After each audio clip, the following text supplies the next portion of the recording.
welcome to Desert Succulents, and today pupunta tayo sa isa sa mga famous na bilihan ng mga halaman dito sa Baguio, which is the Baguio Orchidarium na katabi lang ng Burnham Park. And our main goal is to check nga if magkano na ba yung prices ng ating mga succulents. Ito yung unang pinaka-shop na bubungad sa inyo once you enter.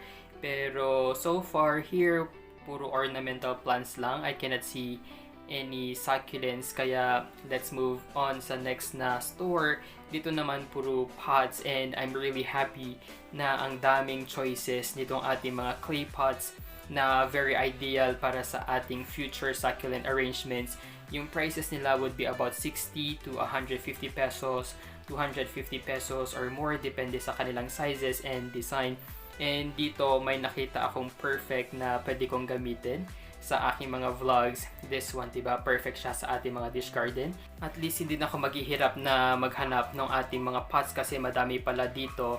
And sa labas nga, this is already the third shop. And look, may nakita akong succulent sa baba. 3 rose cabbage at saka jade lang yung nandito.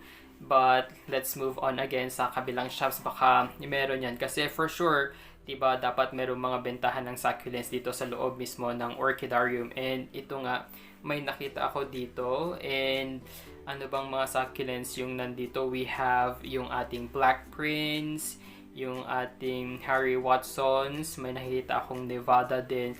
So mostly yung mga nandito are common succulents, and they are 3 for 100 pesos. So medyo pricey pa rin sila. This is Polydonis na token size lang. Meron din silang kiwi na variegated for 250 pesos each pot. Medyo pricey pa din siya as of now. And dito sa floor, I can see a lot of succulents. Common din sila, pero mostly lang nakikita ko are all ornamental plants. Ito yung ating tricolor na portulaca. And also here we have some herbs and other kinds of plants. We have again succulent here na common din sila. 3 for 100 din yung benta nung shop na ito. And if you are someone who is looking nga yung mga rare or mga Korean succulents na locally propagated, I think this is not the right place for you. Dito sa ibang shops, may mga succulents sila. It's actually mixed. Ito naman yung ating mga 3-in-1 or 5-in-1 na pots, and it would cost you about 150 pesos to 250 pesos. Depende sa klase. But pag titingnan natin dito sa pinakaloob, nothing more. So nasa labas lang yung ating mga succulents, and dito sa pinakaloob, it's really more on the ornamental plants na binibenta ng different shops. We have some air plants, and this is already the 10th na shop na pupuntahan natin. Pero still talaga, diba, very limited yung nakikita nating succulents. And it's really surprising. I don't know if wala silang supplier ng mga succulents, kaya very limited or very common lang yung binibenta nila. And as usual, we have big sizes of rose cabbage here again.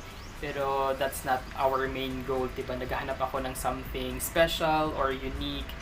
Pero mukhang wala tayong mabibili. And dito sa isang shop, I think, ayan, maganda naman yung kanilang presentation. Pero ayan, banana succulents, mga kiwi, some variegated jade, nothing more, nothing less. We have our watch chain na succulents and others, nothing really special dito sa shop na to. Yung ating pink ice plant, I think that is the only na special here. The others are just the happy beans, yung ating mga fire stick, pencil cactus.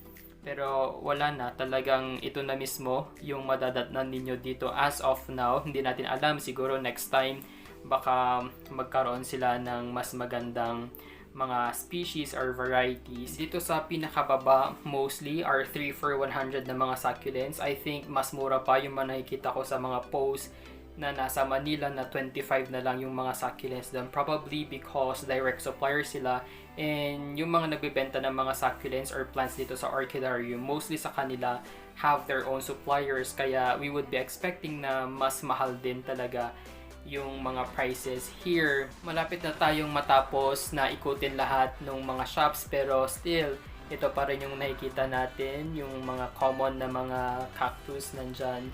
And if you are someone talaga na baguhan sa succulents, matutuwa kayo dito. Pero pag matagal na kayo sa hobby ng pag-aalaga ng succulents, medyo madi-disappoint kayo. Siguro kasi yung hinahanap nyo would not be here. And we finally reached nga itong pinakadulo ng ating Baguio Orchidarium. Pero dito wala na masyadong shops. But instead, this is just an area kung saan nakalagay yung ibang plants, probably yung ating mga propagations, mga cuttings, nandito sila. And that's all, kasi wala na talaga ako mapapakitang succulents. I have shown you everything. Yung ibang shops, wala silang mga bentang succulents. Puro ornamental plants lang, kaya hindi ko na video or pinakita kung anong nasa loob. But join me sa part 2 nitong ating vlog. Pwede ba yan sa rooftop? Literal na hindi pwede. Mamamatay siya.